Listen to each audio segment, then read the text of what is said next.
वो आज हुमायूं देखेंगे दोस्तों। चलिए, हमारा चैनल ग्लोबल कैरियर और ग्लोबल कैरियर फुल वाचिंग कीजिए और चैनल मोनेटाइज हो जाए, बस बिल्कुल हम करीब हैं। और देखिए वायरल कब हो रहा है। और हमारे चैनल को सब्सक्राइब कीजिए, लाइक कीजिए और वाचिंग कीजिए, फुल वाचिंग कीजिए एकदम।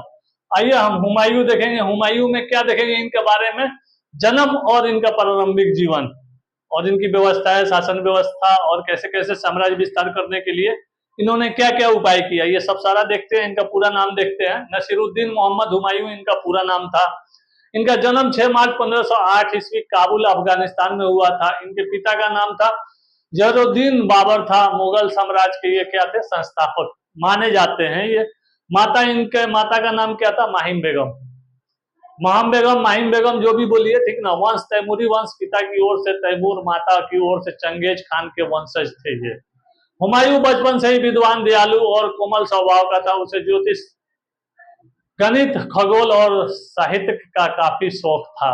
गद्दी पर बैठना 1530 ईस्वी में इन्होंने गद्दी पर बैठा। बाबर की मृत्यु 26 दिसंबर 1530 के बाद हुमायूं ने गद्दी संभाल ली थी और 1523 ईस्वी में इन्होंने गद्दी पे बैठे। और उस समय हुमायूं की आयु मात्र 22 वर्ष की थी। साम्राज्य अभी अस्थिर था और चारों ओर अफगान शक्तियां व राजपूत सक्रिय थी। हुमायूं का शासनकाल 1530 से 1540 और 1555 से 1556 ईस्वी तक इनका रहा था। प्रारंभिक काल और चुनौतियां। हुमायूं को बाबर के छोड़े जाने से क्या हुआ था, ये बताइए।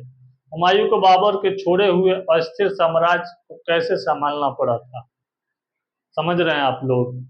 तो कि कोई अनुभव उतना था नहीं, लेकिन एक चीज मान के चलिए कि एक शैली जो होती है ना किसी काम करने की, अगर वो आपके पास है तो वो काम कर लीजिएगा आप, समझ रहे हैं आप लोग।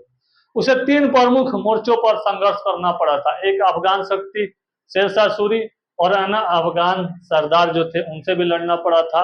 और दूसरा राजपूत शक्ति मोदनी राय राणा संगा ने उत्तराधिकारी के लिए युद्ध हुआ था उस टाइम में। मुगल परिवार के आंतरिक विद्रोह, भाई कामरान, अस्करी और हिंदाल, इन तीनों से भी इनका युद्ध हुआ था। 3 जगह इन्होंने फाइटिंग की थी।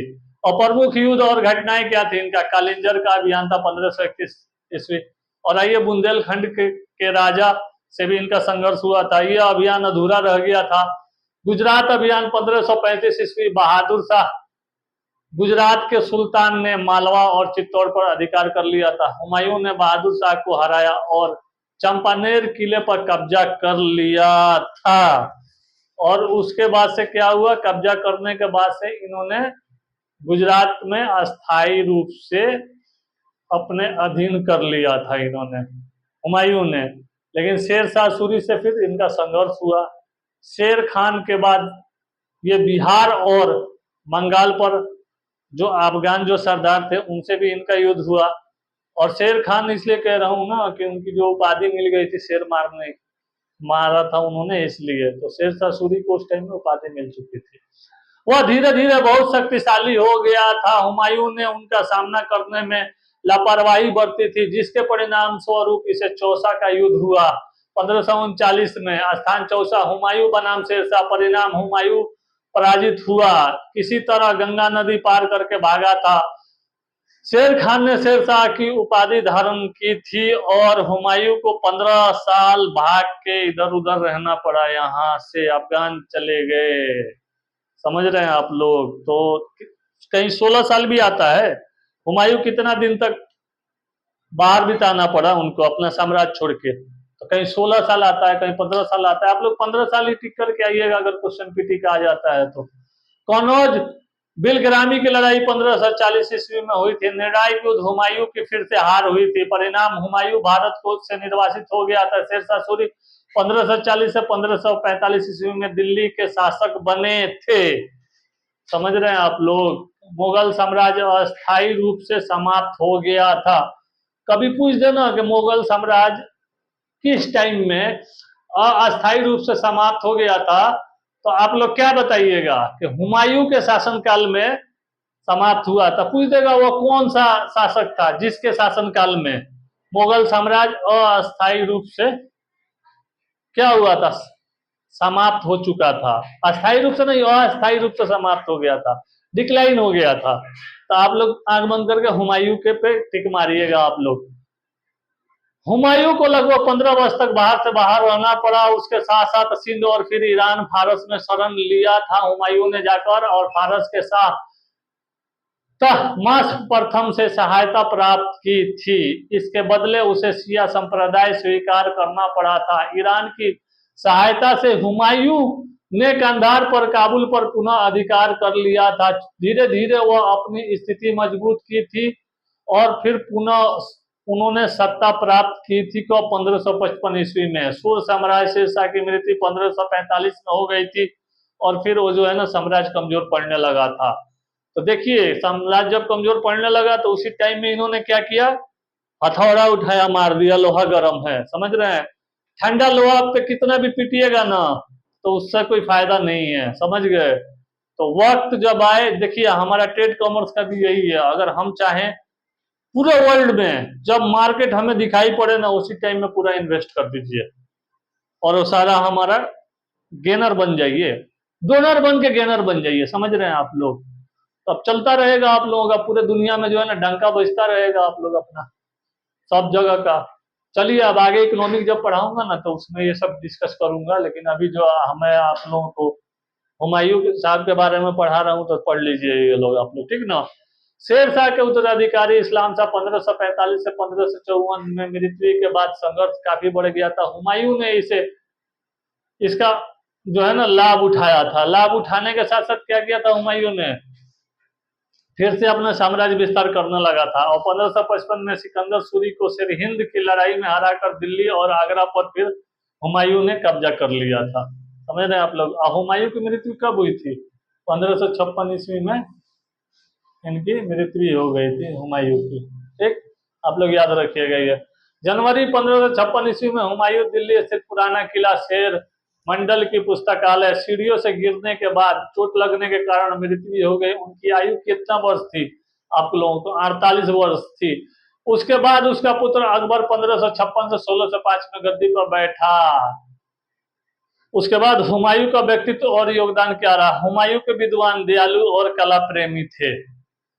कौन थे, हुमायूं विद्वान और दया और कला प्रेमी, जो चित्र से जो है ना बेहद प्यार करते थे। अभी बहुत लोग संगीत के प्रेमी होंगे जो संगीत सुनते होंगे और खो जाते होंगे मगन में, कहते होंगे क्या मतलब ये चीज है। तो उसी तरह इन्होंने भी जो है ना मतलब चित्रकला के, समझ रहे हैं आप लोग, पेंटिंग के ये प्रेमी थे। हुमायूं का व्यक्तित्व और योगदान। हुमायूं विद्वान के साथ साथ दयालु, और क्या था उनका, एक लापरवाही और विलासिता प्रिय ने शेर शाह को एक क्या किया था, अवसर पैदा प्रदान कर दिया था। समझ रहे हैं आप लोग। जब तक आप सही दृढ़ संकल्प लेके कोई वर्क नहीं कीजिएगा तो आपका डिक्लाइन हो जाना है, समझ रहे हैं आप लोग। तो आप कोई सा भी काम कर रहे हैं उसको नियमित तौर पे कीजिए, अच्छा से काम कीजिए, मेहनत से काम कीजिए, लगन से काम कीजिए। सफलता आज नहीं तो कल आपके द्वार आ ही पहुंचेगी, आपको कहीं जाना नहीं है, ठीक ना। तो आप लोग और देखिए, अच्छे सोसाइटी को हमेशा अडॉप्ट कीजिए। सोसाइटी में एक समय जैसी रंगत वैसी संगत, जैसी संगत वैसी रंगत। तो अच्छा आप जहाँ रहिएगा अच्छा से बन के रहिएगा, अच्छा से काम कीजिएगा तो आपका हमेशा अच्छा होगा, उत्थान होगा। बुरे कर्मों का बुरा नतीजा क्या भाई चाचा, क्या भतीजा, वही वाली बात है। आइए चलिए देखते हैं। स्थापत्य और संस्कृति। हुमायूं समान बड़ा स्थापत्यकार नहीं था, पर उसकी मृत्यु के बाद उसकी पत्नी हमीदा बानो बेगम ने दिल्ली में हुमायूं का मकबरा बनवाया था। हुमायूं का मकबरा भारत में पहली मकबरा शैली, 4 बाग शैली से जो है ना ये मिलता है इनका।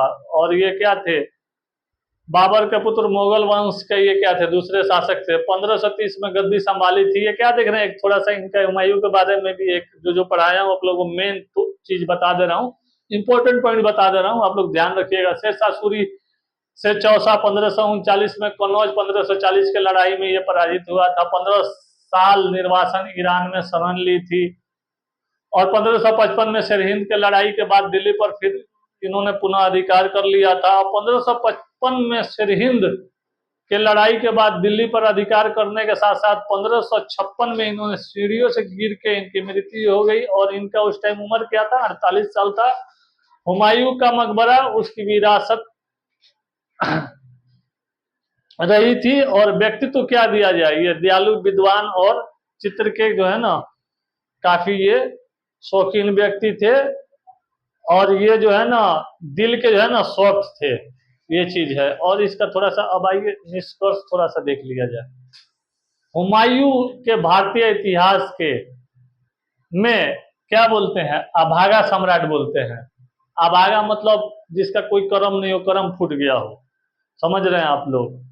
कोई इंसान कितना भी अच्छा काम करेगा, समझ रहे हैं, लास्ट में जाकर उसको जो है ना क्या बोलते हैं, उसको लास्ट में लाख सही करना चाहेगा, वो गलत हो जाएगा, समझ रहे हैं आप लोग। तो वही ये इनका हाल था, इनका, समझ रहे हैं आप लोग। हुमायूं के भारतीय इतिहास के में इनको क्या कहा जाता है, अभागा सम्राट। और इसके अलावा क्या है, इन्होंने अपना साम्राज्य को संभाल नहीं पाया था, समझ रहे हैं आप लोग। अगर साम्राज्य को संभाले होते तो फिर इनका ये हाल नहीं होता, और इनको काफी ये निर्वासन जो इनको झेलना पड़ा, एक जगह से दूसरे जगह भाग के उन्हें झेलना पड़ता। लेकिन वापसी और पुनः स्थापना ने अकबर जैसे महान शासक को मुगल साम्राज्य के चरमोत्कर्ष पर पहुंचाने का क्या किया था, एक अवसर प्रदान कर दिया था, समझ रहे हैं आप लोग।